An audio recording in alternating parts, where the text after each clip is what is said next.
Frères et sœurs, ça m'a amusé quand notre sœur, proclamant cette parole du livre de la Genèse, qui a dit à un moment donné, mais qu'est-ce qu'il veut le Seigneur? Je lui disais, qu'est-ce qu'il veut? Il veut protéger l'homme par rapport à la femme. Et il veut protéger la femme par rapport à l'homme, vous savez.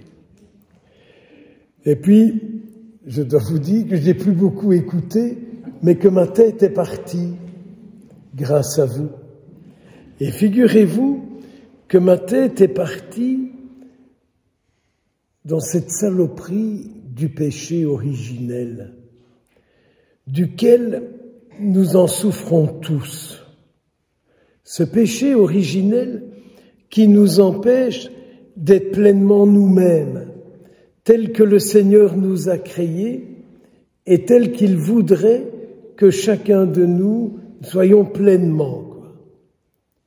Le Seigneur n'a qu'un souci, c'est de nous voir, vous, moi, nous tous, uniquement à son image et à sa ressemblance.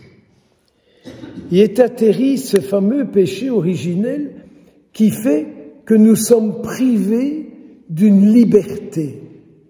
Nous sommes privés de la liberté d'enfants de Dieu qui n'est pas totale en chacun de nous et que nous avons des accrochages avec nous-mêmes et avec les autres qui ont pour origine ce fameux péché. Vous savez comme moi que quand on rencontre quelqu'un et qu'on se met à échanger avec une personne, c'est toujours très difficile. Il y en a qui savent mieux que les autres. Ce fameux arbre de la connaissance du bien et du mal, quoi. Dieu seul sait ce qu'est le bien et ce qu'est le mal. Moi, je m'en approche et vous aussi. Et donc, nous avons cette impossibilité due à ce péché originel. Mais c'est pas grave. Au fond, c'est pas grave. Parce que le Seigneur a réussi à déposer en chacun de nous ce désir de vérité, ce désir de ce qui est juste et ce désir de ce qui est bien. Nous l'avons tous. Peut-être qu'on s'exerce ou qu'on l'exerce pas toujours très bien, mais c'est pas grave. Ce qui compte, c'est le fond de notre être. Ce fond de notre être où le Seigneur est présent et où il cherche à nous faire vivre comme lui en toutes circonstances. Alors, ne faisons pas un monte de nos échecs, de nos ratés. Nous n'en sommes pas totalement responsables. Cette saloperie du péché originel. C'est là où j'ai un peu peur du purgatoire. Je me dis, si le Seigneur me purifie tout à fait au purgatoire et que je rentre au ciel, je n'oserai pas les régler mes comptes avec Adam et Ève, quoi. Parce que le Seigneur m'aura appris à aimer les fautes qu'ils ont commises et à ne pas leur en vouloir. Et ça, c'est un amour que nous avons à demander, à ne pas en vouloir à celui ou celle qui commet des fautes vis-à-vis de nous, mais à comprendre l'origine de la faute que l'autre commet et comprendre aussi l'origine des fautes que vous et moi, nous commettons. Alors courage. Il est dit, je crois que c'est dans les psaumes ou ailleurs, je ne sais plus très bien, mais que le juste, il pêche 7 fois par jour. Alors comptez combien de fois vous avez péché aujourd'hui. Moi je suis à 6 fois, mais je ne sais pas vous. Et à l'heure qu'il est, ça peut encore doubler. C'est comique, hein? Trêve de plaisanterie.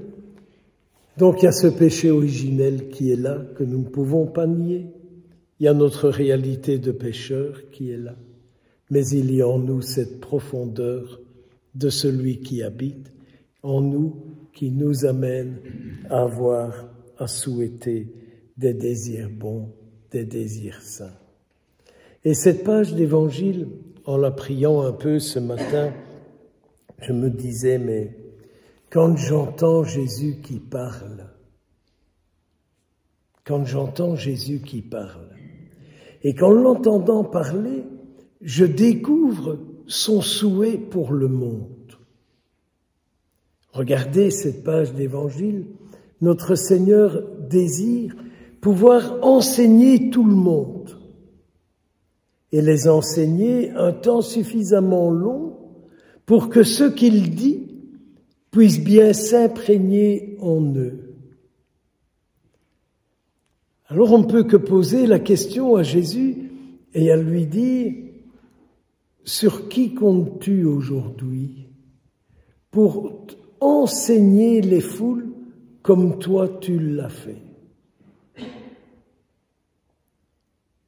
Y a-t-il des hommes, des femmes ici qui lui disent « Jésus, moi je veux bien. Moi je veux bien aujourd'hui m'engager pour enseigner les foules de ta parole. » Parce que finalement, l'évangile que nous entendons chaque jour, il ne nous est pas tellement donné pour faire un petit examen de conscience, pour voir si je suis un vilain pécheur ou si je suis le plus parfait des types. Non, l'évangile qui nous est donné chaque jour et qui est le même pour le monde entier, nous fait découvrir ce que Jésus souhaite, ce qu'il voudrait, comment il voudrait voir ses disciples engagés à sa suite. Donc, enseigner les foules, leur donner une bonne nouvelle, avoir un regard sur eux, comprendre qu'on ne peut pas les renvoyer comme ça, que leur force physique ne leur permet pas de repartir si on ne leur donne pas quelque chose à manger. Ah oui, donc je découvre que Jésus a le soin de l'âme, mais qu'il a aussi les soins du corps. Mais qu'est-ce qu'on va leur donner, Seigneur ? Moi, je n'ai pas grand-chose. Qu'est-ce qu'on va leur donner? Que puis-je leur donner? Et avez-vous bien remarqué ce que Jésus répond? Ce que tu me donnes aujourd'hui de bon cœur pourra en nourrir beaucoup. Ce que tu me donnes aujourd'hui de bon cœur, je pourrai le multiplier pour beaucoup. N'avons-nous pas un peu perdu le sens de l'offrande? Savoir donner à Jésus pour qu'il redonne. J'ai pas dit donner pour entretenir les alentours de l'église ou pour enlever l'amiante du toit de la salle paroissiale ou pour remplacer les radiateurs. Peut-être que c'est ça. Mais Jésus, ce qu'il lui compte pour lui, c'est pas tellement les pierres quand on voit comment il a parlé du temple de Jérusalem. Ce qui compte pour lui, c'est vous, c'est nous, c'est eux. Voilà le souci de Jésus.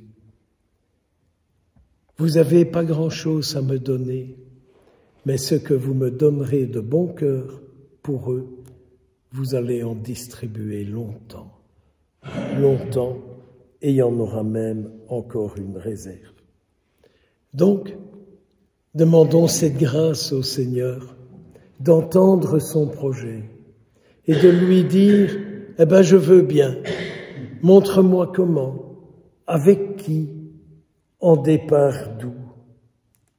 Parce que finalement, c'est celui qui habite en moi, mon être profond, qui m'amène à dire à Jésus « Ce que tu dis, je le veux, je le souhaite », ou de lui dire « Ce que tu veux, de moi je ne comprends pas.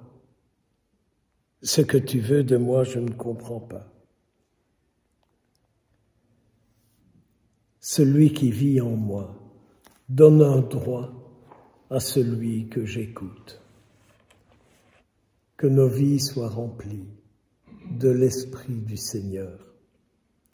Et plus nous avancerons, plus nous donnerons droit à ce que le Seigneur dit, souhaite et demande.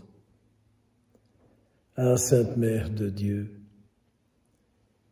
prends nos cœurs, attache-les aux tiens, ainsi nous pourrons dire comme toi, que tout se passe pour moi, Seigneur, selon ta parole. Amen.